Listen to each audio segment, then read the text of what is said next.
अशोक चव्हाणांच्या मुंबई येथील निवासस्थानी मोठ्या उत्साहात गणरायाची प्रतिष्ठापना झाली आहे। सामान्य माणसाचं कल्याण व्हावं आणि सर्वांच्या घरी सुख समृद्धी नांदावी अशी प्रार्थना त्यांनी गणपती चरणी केली आहे।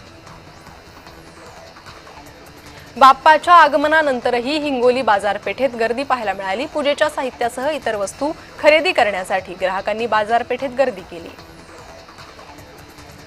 शहापूर तालुक्यातील अनिल घोडविंदे यांना घरगुती गणपतीच्या सजावटीसाठी ऑपरेशन सिंदूरचा देखावा त्यांनी साकारला। देखावा पूर्णतः इको फ्रेंडली असून यात पहलगाम हल्ला ते सैनिकांनी घेतलेला बदला या सर्व गोष्टी साकारण्यात आल्या आहेत।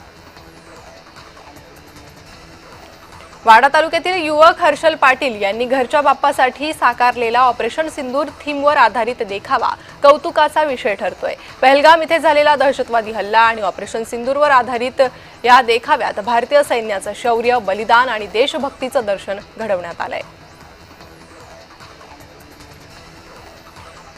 संभाजीनगर जिल्ह्याचे ग्रामदैवत असलेल्या संस्थान गणपतीचा स्थापना उत्साहात करण्यात आली। पालकमंत्री संजय शिरसाटांसह इतर मान्यवरांच्या हस्ते पूजा पार पडली। खासदार संदीपान भुमरे यांनी नवीन मंदिरासाठी 50 लाखांची मदत देण्याची घोषणा केली। रायगडच्या माणगाव तालुक्यातील सालेगावात एकाही घरी गणरायाची स्थापना न करता गणेशोत्सव साजरा केला जातोय। गणेश चतुर्थीच्या दिवशी गावातील सर्व ग्रामस्थ गावातील मंदिरात जमतात आणि मंदिराच्या शेजारीच गंगा तलावातून वाजत गाजत गणपतीची पालखी निघते। लाडक्या गणरायाचं काल देशभरामध्ये आगमन झालेलं आहे। दक्षिण सोलापूर तालुक्यातील मुळेगाव तांड्यातही रामेश्वर तरुण मंडळाकडून गणरायाची अगदी वाजत गाजत प्रार्थना करत स्वागत करण्यात आलं। तब्बल 183 वर्षांची परंपरा असलेल्या सांगलीतील श्री गणपती पंचायतन संस्थाच्या शाही गणपतीची प्रतिष्ठापना उत्साहात पार पडली आहे। मुख्य गणेश मंदिरापासून शाही लवाजम्यासह पारंपरिक वाद्यांच्या गजरात गणपतीची मिरवणूक काढण्यात आली।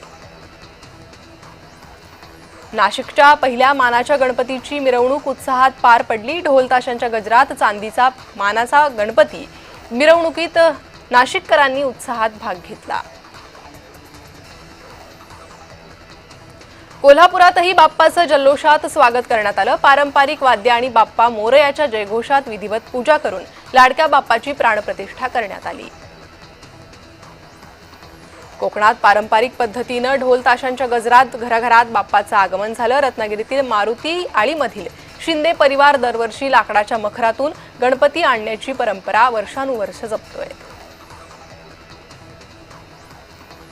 जळगावच्या मुळजी जेठा महाविद्यालयाच्या हॉस्टेलमध्ये गणपती बाप्पा विराजमान झाले। गेल्या 25 वर्षांपासून महाविद्यालयीन तरुणीतर्फे या गणरायाची स्थापना करण्यात येते। आज मोठ्या उत्साहात पारंपरिक वेशभूषा परिधान करत हॉस्टेलच्या राजाचं आगमन झालं। गणेशोत्सवानिमित्त अष्टविनायक ओझर नगरी भक्तांनी फुलून गेली आहे। द्वार यात्रेच्या चौथ्या दिवशी लाडक्या बाप्पाचं मंदिर गाभारा आकर्षक अशा विविध रंगी फुलांनी सजवण्यात आला। लाडक्या बाप्पाच्या दर्शनासाठी भाविकांच्या लांबच लांब रांगा लागल्या। गणेश चतुर्थी निमित्त तब्बल 5 टन फुलांचा वापर करत अष्टविनायक रांजणगाव महानगरी सजवण्यात आली आहे। द्वार यात्रेच्या चौथ्या दिवशी लाडक्या बाप्पाच्या दर्शनासाठी लाखोंच्या संख्येने भाविकांनी गर्दी केली।